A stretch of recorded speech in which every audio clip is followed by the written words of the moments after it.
How mature are we with big data in healthcare, and what's holding us back, or what's the biggest thing that is going to catapult us forward?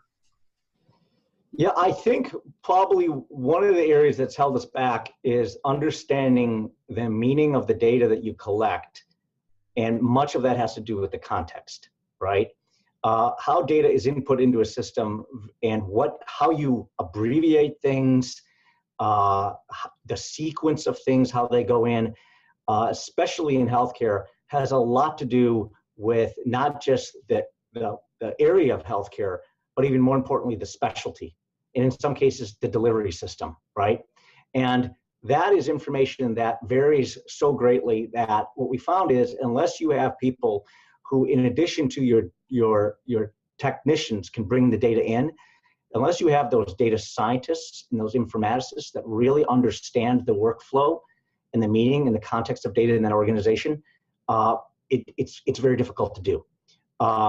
And I think, Bill, we experienced that, right? And working together, it's probably one of the bigger challenges. And it's not just technology, obviously.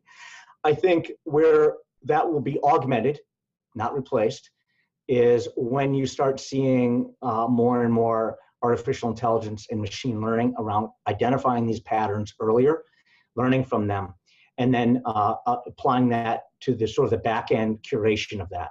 Now, that's also going to, I think, have a big impact on the front end as well. We're learning more and more about the consequences of how data is entered into a system.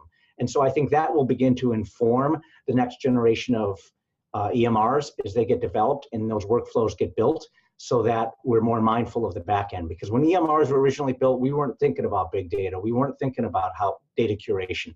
And now we have to. So I think that's going to be where you see the greatest evolution and change.